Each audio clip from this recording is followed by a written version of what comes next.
Ẹ jẹ́ ká gbàdúrà. Orúkọ Jésù. Ọlọ́run ẹlẹ́dàá ọ̀run ayé. Adẹ́dàá aṣẹ̀dá agbé ọ̀gá nítorí pé wọ́n ni Ọlọ́run. Lẹ́yìn rẹ kò sí ẹlòmíràn, ọba tí ń gbé nínú àwọn ọ̀run ṣògo. Arúgbó ọjọ́ atófaratì bí òkè. Ọba àwọn ọba. Mo ṣe ọlọ́ba fún oore ọ̀fẹ́ tó fi fún wa fún àkókò yìí àti ìṣẹ́jú yìí. Pàápàá àwọn tó ń gbọ́ mi fún àánú àti ààbò rẹ lórí ayé wọn. Nítorí pé wọ́n ló ń jẹ́ èmi ni nínú ayé wọn, tí kò bá sí ìwọ kò lè sí àwa. Àgbé ọ̀gá fún àánú ńlá, àánú tí ò lódiwọ̀n èyí tí a rí gbà. Bàbá awípé ẹ ṣé, gba ọpẹ́ wa, arúgbó ọjọ́ gba ìyìn wa. Gbogbo ẹ̀ṣẹ̀ mi àti àwọn tí ó ń gbọ́ mi ní wákàtí yìí, Olúwa ẹ dáríjì. Àánú yín la béèrè fún nítorí wípé ẹ sọ pé àánú ń ṣògo lórí ìtẹ́ ìdájọ́. Àánú la béèrè fún nínú ìrìn àjò ẹnìkankan tó ń gbọ́ mi tó ń wò mí. Lórúkọ Jésù kẹ́ rí àánú tó tayọ gbà.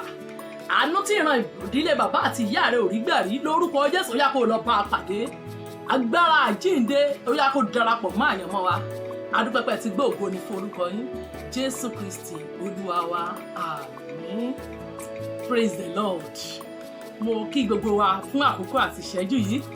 A fẹ́ fi àkókò yìí láti yin ọba àwọn ọba, olúwa àwọn olúwa, kí n tó lọ sínú nǹkan tí Ọlọ́run fi rán mi sí yín.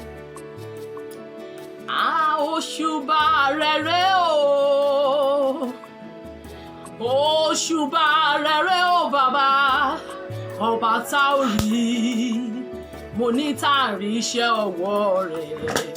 Òṣùbà rere o, òṣùbà rere o ọba àwọn ọba, olúwa àwọn olúwa, àdáni má gbàgbé.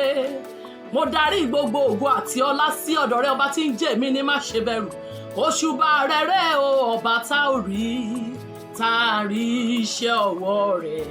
Òṣùbà rere o. As long as I live, I will praise thee, O Lord. As long as I live, I will sing to your name. Amen. Jesus' name we worship. Mo kà nínú ìwé Isaiah 44. Isaiah 44, Olúwa fi rán mi sí yín. Isaiah 44 verse 1. Ó ní ṣùgbọ́n nísinsìnyí, gbọ́ ìwọ Jákọ́bù, ìránṣẹ́ mi àti Ísírẹ́lì, ẹni tí mo ti yàn. Màmá bàbá tó ń gbọ́ mi, sister brother, ìwọ ni Jákọ́bù tí Olúwa rán mi sí ní àkókò yìí, tí ó sọ pé gbọ́, ìwọ ni Ísírẹ́lì náà, èyí tí òun Olúwa ti yàn. Pé ó wà láyé lónìí, àánú ni, àánú Ọlọ́run ni, kì í ṣe nípa ọgbọ́n tàbí òye. Ó ní báyìí ni Olúwa wí ní ẹsẹ̀ kejì. Ó ní ẹni tí ó dá ọ, ẹni tí ó mọ̀ ọ́, ẹni tí ó mọ̀ mí, òun ló ń sọ̀rọ̀ fún wa níbí báyìí. Ó ní ẹni tí ó mọ̀ ọ́, ìyẹn ni pé ó tún mọ̀ ẹ́ gan ju ara rẹ lọ. Ẹni tó mọ̀ ọ́, ó ní tó mọ̀ ọ́ láti inú wá, ká tó bí wa ni Ọlọ́run ti mọ̀ èmi báyìí, kí n tó kó tiẹ̀ tó bí mi rárá ló ti mọ̀ mí. Ó sì ti mọ̀ ìwọ tó ń wò mí àti ìwọ tó ń gbọ́ mi. Ó mọ̀ ẹ́ dáadáa ju ara ẹ lọ, tí yóò sì ràn ọ́ lọ́wọ́. Ìyẹn ni wípé ìrànlọ́wọ́ ènìyàn ò lè ṣe nǹkan kan, ṣùgbọ́n ìrànlọ́wọ́ adáni má gbàgbé, ẹni tó lè ràn ni lọ́wọ́, òun náà ni a gbọ́dọ̀ padà sí ọ̀dọ̀ rẹ̀. Ó ní ẹni tó ràn ọ́ lọ́wọ́, òun ló lè ràn mí àti ẹ̀yin lọ́wọ́. Ó ní má bẹ̀rù ìwọ Jákọ́bù, don't fear. Mi ò mọ ohun tó ń là kọjá lọ́wọ́lọ́wọ́ tó dàbí ẹ̀rù. Olúwa ti mọ̀ pé nǹkan ẹ̀rù máa wà. In fact, káàkiri gbogbo àgbáyé nǹkan ẹ̀rù ń wà, ṣùgbọ́n ọba àwọn ọba sọ pé kí n sọ fún ọ pé má bẹ̀rù, nítorí pé o wà nínú Kristi. Tó bá ti ní Kristi, má bẹ̀rù, nítorí pé nǹkan ẹ̀rù máa wà. Òun ló ṣe sọ bẹ́ẹ̀ fún àwọn ọmọ Ísírẹ́lì pé kí má bẹ̀rù, nítorí pé ó mọ̀ pé nǹkan ẹ̀rù máa jẹyọ nínú ìrìn àjò tá à ń là kọjá lọ́wọ́lọ́wọ́ ní Nàìjíríà, pàápàá lórílẹ̀‐èdè yìí báyìí. Ẹ rí pé nǹkan ẹ̀rù ni. Tó bá fẹ́ sùn gan lálẹ́ ò ní fọkànbalẹ̀ nítorí ẹ̀rù.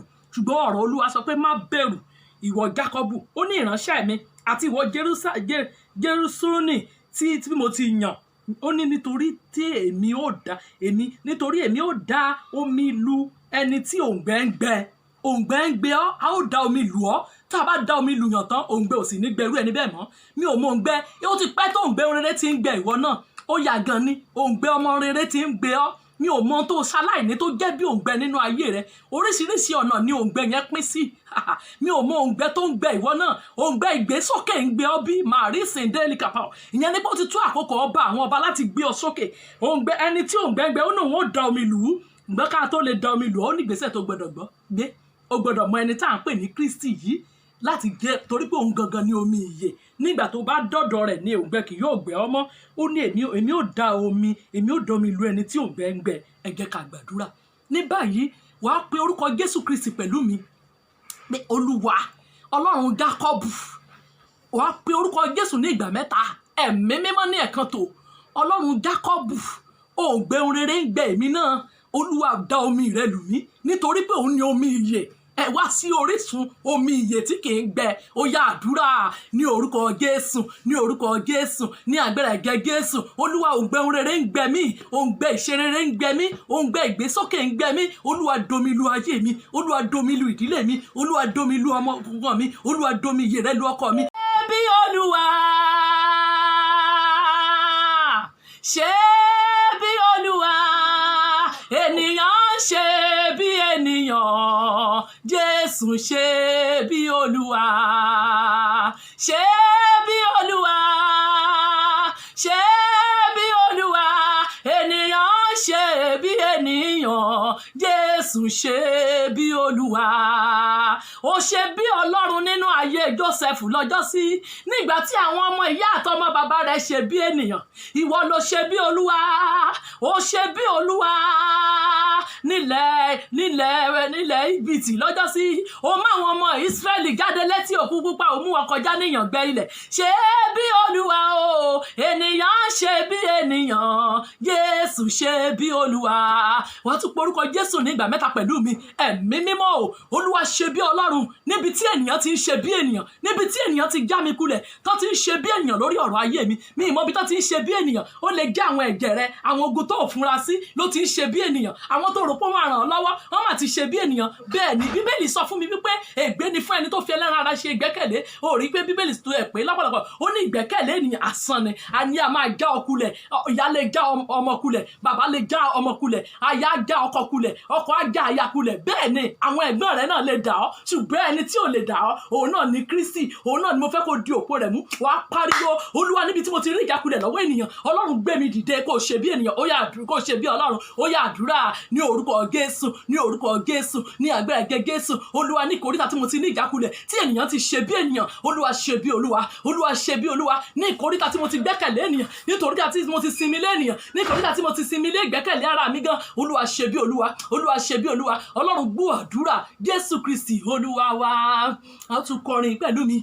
Bánú rẹ̀ bá sọ̀rọ̀ ogun wo ló lè dúró sẹ́ bánú rẹ̀ bá sọ̀rọ̀ ta ló lè dè ọ́ lọ́nà o jẹ́ kánú rẹ̀ sọ̀rọ̀ lórí ilé mi o bàbá láàánú o bàbá láàánú o bàbá láàánú o bánú rẹ̀ bá sọ̀rọ̀ ogun wo ló lè dúró bánú rẹ̀ bá ń sọ̀rọ̀ ta ló lè dè ọ́ lọ́nà jẹ́ kánú rẹ̀ sọ̀rọ̀ lórí ẹbí mi o bàbá láàánú gẹ́gẹ́ bí a ṣe rán mi sí ọ wàá porúkọ Jésù ní ìgbà mẹ́ta wàá sọ fún Ọlọ́run ẹ̀mí mímọ́ Olúwa Ọlọ́run àánú ó ní èmi ó ṣàánú fún àwọn tèmi ó ṣàánú fún Olúwa jẹ́ kí àánú rẹ̀ ó gbé mi dìde ní ìkóríta tí kò ti sí ọ̀nà àbáyọ tí ọ̀nà ti dí mọ́ ayé mi Olúwa jẹ́ kí àánú rẹ̀ ó gbé mi dìde ó yá àdúrà ní orúkọ Jésù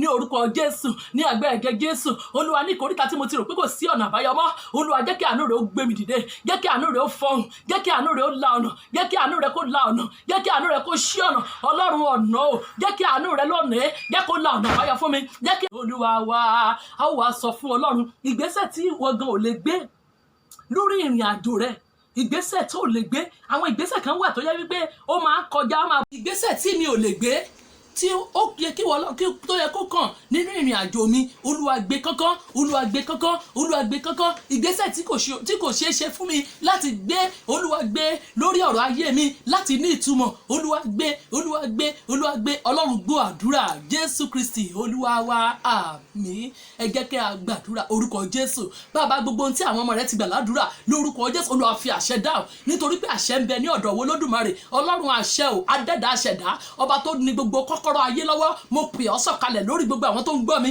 àtàwọn tí ó ń wò mí lórúkọ Jésù. Àṣẹ ìdáhùn àdúrà lẹ́sẹ̀kẹsẹ̀ lórúkọ Jésù kó ṣẹlẹ̀ nínú ayé yín. Ògo Ọlọ́run kó bújọ, ògo Ọlọ́run kó farahàn, ìyanu kó ṣẹlẹ̀, ara kó tù yín, ọ̀nà yín kó là, àṣeyọrí kó jẹ́ ti yín. Bẹ́ẹ̀ ni ó rí. Jésù Kristi Olúwa wa. Àmín. God bless you. It's Pastor Toyin Makinde.